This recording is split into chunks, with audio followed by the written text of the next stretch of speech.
দ্বিতীয়ত সে যে অভিযোগটা এনেছে সেটা হচ্ছিল তোমার ধর্ম তোমাদের, আমাদের ধর্ম আমাদের। অনেক মুসলিম আবার কোরআনের সূরা কাফিরুনের একটি আয়াত এনে দাবি করতে শুরু করেন যে ইসলাম ধর্ম অন্য ধর্মের মানুষের সাথে পাশাপাশি সহাবস্থান এবং ধর্মের মানুষের সাথে মিলেমিশে থাকার কথা বলে। অথচ কথাটিও ডাহা মিথ্যা। যদিও এই কথাটি ডাহা মিথ্যা না, সে হয়তোবা বলতে পারে যে ভুল। ডাহা মিথ্যা কিভাবে হইল? কারণ এটা এরকম তো একটা আয়াত অবশ্যই আছে। ইসলাম কখনোই অন্য ধর্মের মানুষের সাথে সহাবস্থান এবং সম্প্রীতির মাধ্যমে সকল মত ও ধর্মকে মেনে নেওয়া শিক্ষা দেয় না। বরঞ্চ ইসলাম ছাড়া বাকি সব মত ও ধর্মকে উচ্ছেদ করার হুকুম দেয় সশস্ত্র জিহাদের মাধ্যমে। আসুন সেই আয়াতটি তাফসীর করে নিই। আহ, যাই হোক, মানে একটা আয়াতকে মানে কতভাবে ভাই কাটাছেঁড়া কইরা করা যায় সেটার প্রমাণ হয়তো আমরা সামনেই দেখবো। আপনারা একটু চোখ কান খোলা রাখবেন। জি রায়হান ভাই, আচ্ছা, এখানে সে যে রেফারেন্সটা আছে সেটা হচ্ছে হলো তোমাদের পথ ও পন্থা তোমাদের জন্য। অর্থাৎ সে পথে চলার পরিণতি তোমাদেরকে ভোগ করতে হবে। সিম্পল কথা। আর আমার জন্য আমার পথ, যে সত্য পথে চলার জন্য আমাকে নির্দেশ দিয়েছেন। এই পথ ছেড়ে আমি অন্য কোনো আচ্ছা ভাই, পথ মোটে আমরা তোমাদের দিন হুম, তোমার, আমাদের দিন আমার, যেটা সবাই জানে। হুম, হুম। হুম। হ্যাঁ, মানে এটাই বুঝাইছে। আর একটু আর করেন। রাহেন ভাই, আমি একটু ব্যাখ্যা করি। এখানে আসলে মূলত ও একটু করতে চাইছে যে তোমাদের ভোগ করতে হবে যে এই জিনিসটা। হ্যাঁ, তা তো অবশ্যই ভোগ করতে হবে। তোমাদের দিন যদি সত্য না হয় সেটা তো আল্লাহর কাছে তোমাদের ভোগ করতেই হবে। আল্লাহর শাস্তি তোমাদের নেমে আসবে। এটা তো আমরা অস্বীকার কেউই করতেছি না, কখনোই করি নাই। আর আমার জন্য আমার পথ নির্দেশ দিয়েছেন। আচ্ছা, ঠিক আছে। এরপরে এটা তোমাদের জন্য অনেকগুলো তোমাদের অনুবাদ কর্ম। দেখাচ্ছে আর কি। হ্যাঁ, হ্যাঁ, বিষয়টা অনেক মেনে নিয়ে তোমা যে হ্যাঁ, বিষয়টা কিন্তু একই। হ্যাঁ, বিষয়টা কিন্তু তোমাদের ধর্ম। এখানে তোমাদের ধর্মকে হ্যাঁ, কিন্তু আর আসিফ কি স্বীকার দাবি করে নেওয়ার করছে কথা। এটা আমি বলতেছি।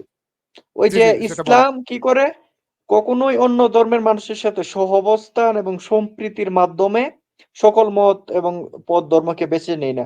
আপনার যদি মনে থাকে, আমার আগের স্লাইডে কেউ যদি লক্ষ্য করেন, হযরত উমর কি তার দাসী হ্যাঁ, এবং তার আরেকজন বৃদ্ধ দাসকে এবং মহিলা। আরেকজন বৃদ্ধ মহিলাকে সেটাই। উমর রাদিয়াল্লাহু তাআলা আনহু কিন্তু খলিফা থাকা অবস্থায় মেনে নিলেন। ওই যে তার দাস, তার দাসকে তিনি ইসলাম গ্রহণের কথা বললেন, সেও অস্বীকার করলো। ওই বৃদ্ধা তাদেরকে কি তিনি কোনো শাস্তি দিয়েছেন বা তাদের বিরুদ্ধে কি তিনি যুদ্ধ করছেন? মানে হাস্যকর বিষয়। এ তো মানে মিথ্যুকের এই যে কথাটা বলবো, অথচ কথাটি ডাহা মিথ্যা। এই যে কথাটি ডাহা মিথ্যা, ঠিক আছে? মানে কি বলবো? নিজে মিথ্যা কথা বলে আবার ডাহা মিথ্যা বলতেছে। রায়হান ভাই, আপনাকে কিন্তু শোনা যায় না।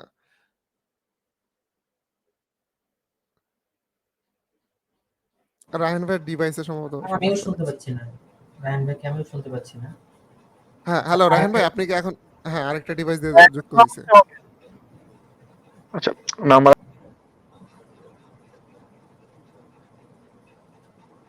বা এখন শোনা যাচ্ছে কিনা? আচ্ছা, এখন ঠিক হ্যাঁ, আছে, হ্যাঁ। দাঁড়ান একটু। ছবিটা চেঞ্জ করেন। ছবিটা আমি চেঞ্জ করে দিচ্ছি। হ্যাঁ, একটা স্লাইডে শো করে। হ্যাঁ, শো হচ্ছে, লোডিং হচ্ছে।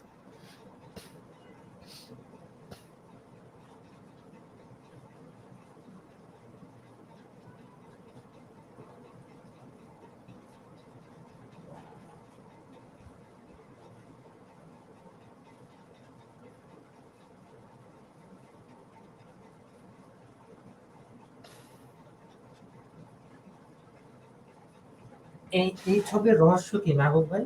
কি রস কোন ছবিটা? বের হয়ে, মানে রস বের হয়ে যাওয়ার পরে ভয়েস চোরের এটা রায়হান ভাই বলবে লাইভের শেষের দিকে। আমরা আসলে ওইখানে সময় ব্যয় করতে চাচ্ছি না। পরবর্তীতে সময় থাকলে ইনশাল্লাহ রায়হান ভাইকে আমরা এটা নিয়ে ধরবো যে আপনি আসলে এই আচ্ছা। ছবিটা আসলে কি বোঝাতে চাচ্ছেন আসলে। না এটা রায়হান ভাই, বিস্তারিত তাফসীর হবে। হ্যাঁ, বিস্তারিত আপনি তাফসীর হবে। এই ছবিটা এখন সরান, এটা আচ্ছা, সরান, আচ্ছা। ঠিক আছে।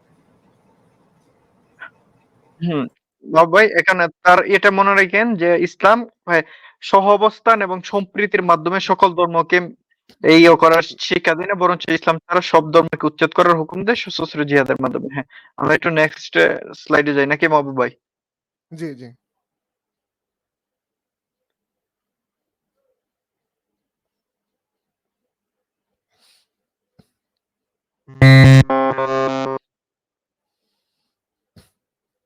আচ্ছা, এখানে যেটা হচ্ছে হলো লাকুম দিনুকুম ওয়ালিয়া দিন, এটার তাফসীর আরকি।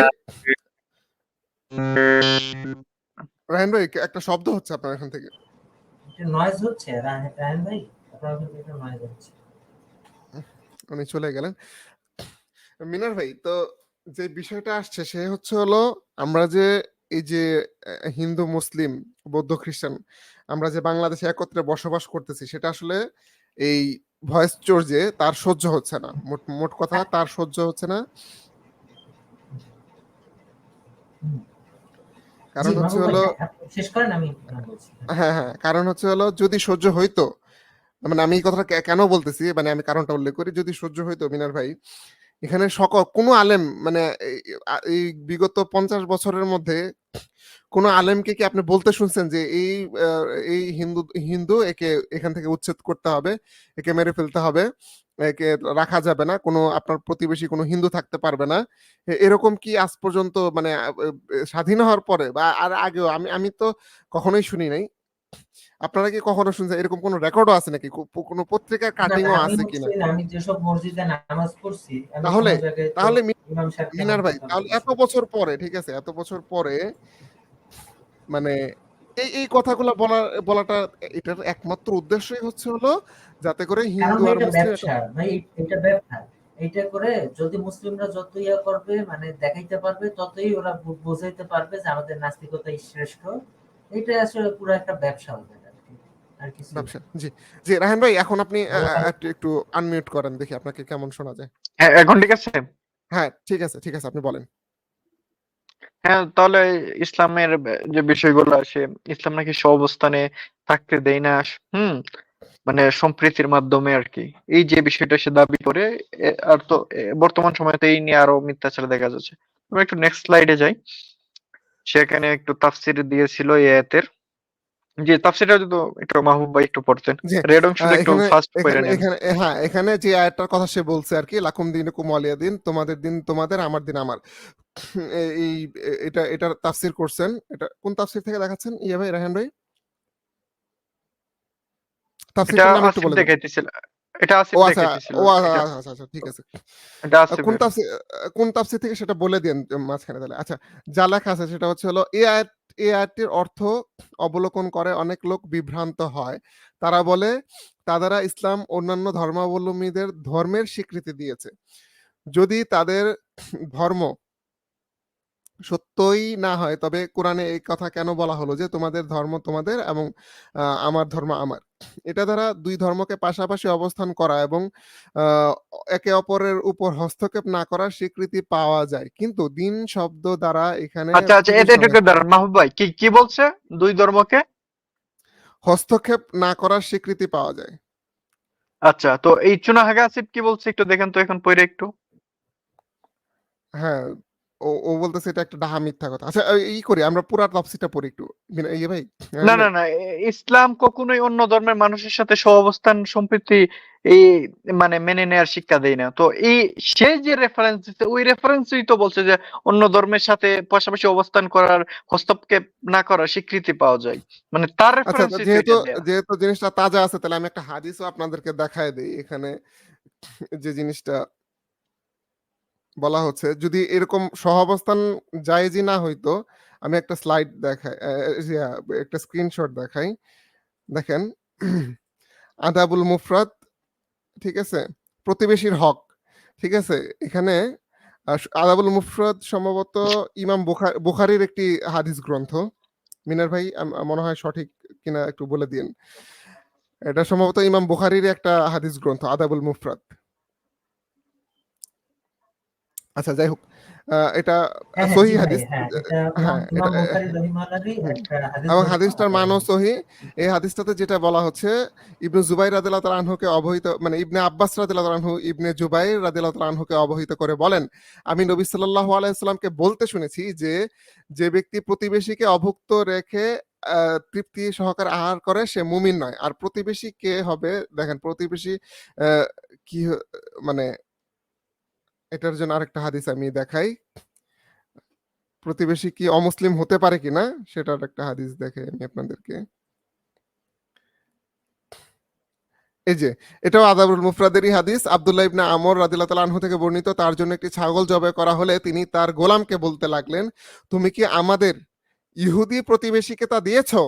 তুমি কি আমাদের ইহুদি, তিনবার বলছে, দুইবার বলছে, দুইবার বলার পর বলতেছে যে আমি রাসূল সাল্লাল্লাহু আলাইহি সাল্লামকে বলতে শুনেছি জিব্রাইল আমাকে প্রতিবেশী সম্পর্কে অবিরত নসিহত করতে থাকেন। আমি মনে মনে ভাবলাম তিনি হয়তো প্রতিবেশীকে ওয়ারিস বানাবেন, মানে এরকম একটা অবস্থা যে হয়তো একসময় প্রতিবেশীকে ওয়ারিস বানায় ফেলবেন, এরকম একটা মানে পরিস্থিতির সৃষ্টি হলো যে এত পরিমাণ নসিহত করা শুরু করলেন। সুতরাং ইহুদিও কিন্তু একজন প্রতিবেশী হতে পারে। সুতরাং তার এই আর কথাটা ভাই হাদিসটা তো সম্পূর্ণরূপে ভুল। তাহকিককৃত সহিহ হাদিস ছিল, তাই না জি, মাহমুদ ভাই? একেবারে তাহকিককৃত তাহকিককৃত সহিহ সহিহ তো? হাদিস আল আদাবুল মুফরাদ। আচ্ছা, আচ্ছা। এটা ইমাম বুখারীরই আরেকটি হাদিস গ্রন্থ।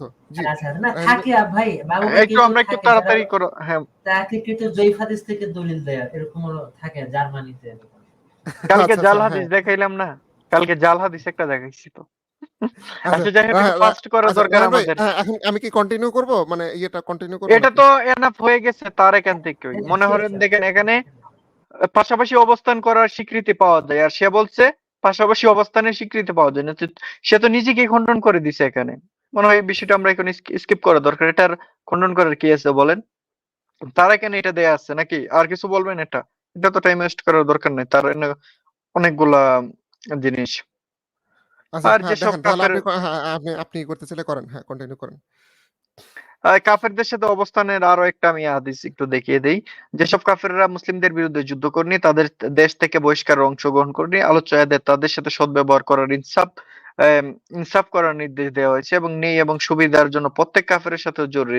এতে জিম্মি কাফের, চুক্তিতে আবদ্ধ কাফের এবং শত্রু কাফের সবাই সমান।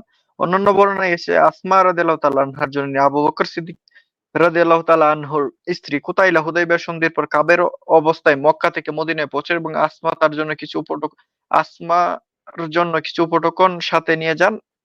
কিন্তু আসমা রাদিয়াল্লাহু তাআলা আনহা সেই উপঢৌকন গ্রহণ করতে অস্বীকার করেন। রাসূল সাল্লাল্লাহু আলাইহি ওয়াসাল্লাম এর কাছে জিজ্ঞাসা করলেন, আমার মা আমার জননী আমার সাথে দেখা করতে এসেছেন, কিন্তু তিনি তো কাফের। তিনি বললেন, তার সাথে কি আচরণ করবে? রাসূল সাল্লাল্লাহু আলাইহি ওয়াসাল্লাম বললেন, জননীর সাথে সদ্ব্যবহার করবে। এটা তাহলে তাফসীরে জাকারিয়াতে আছে। তাহলে রায়হান ভাই, এখানে একটা জিনিস স্পষ্ট। এখানে আসমা রাদিয়াল্লাহু তাআলা আনহা কিন্তু হচ্ছে হলো আবু বকর রাদিয়াল্লাহু তাআলা আনহুর কন্যা।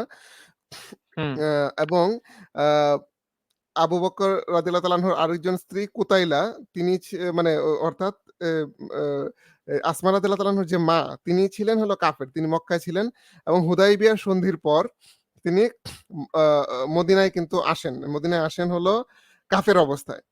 তো আসমান রাদিয়াল্লাহু তাআলা বললেন যে কাফের অবস্থায় যেহেতু আসছে, তাহলে তার উপঢৌকন আমি গ্রহণ করব কিনা বা তার সাথে কিরূপ আচরণ করব? আমি কি তাকে বের করে দিব? তো রাসূল সাল্লাল্লাহু আলাইহি ওয়াসাল্লাম কিন্তু স্পষ্ট ভাষায় বললেন যে না, জননীর সাথে সদ্ব্যবহার করো। সুতরাং কাফের হওয়াটা কিন্তু এখানে কোনো না। এখানে দেখতে হবে যে তার সাথে তার সম্পর্ক কি? সেই সম্পর্ক অনুযায়ী তার সাথে ব্যবহার করতে বলা হয়েছে। জি।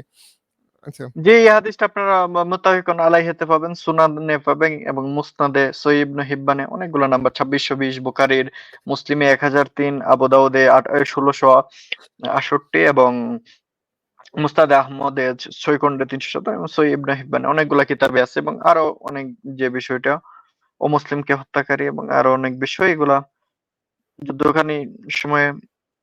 আচ্ছা, আরেকটা হাদিস রয়েছে। আহ, এই বিশ্বনবী মুহাম্মদ সাল্লাল্লাহু আলাইহি ওয়াসাল্লাম যুদ্ধের সময় গির্জা এবং উপাসনালয় ভেঙে ফেলবে না এবং মুসান্নাফে আবি শাইবা এটাতে 33 সহ এবং আসমা বিনতে এটা আছে একই হাদিস।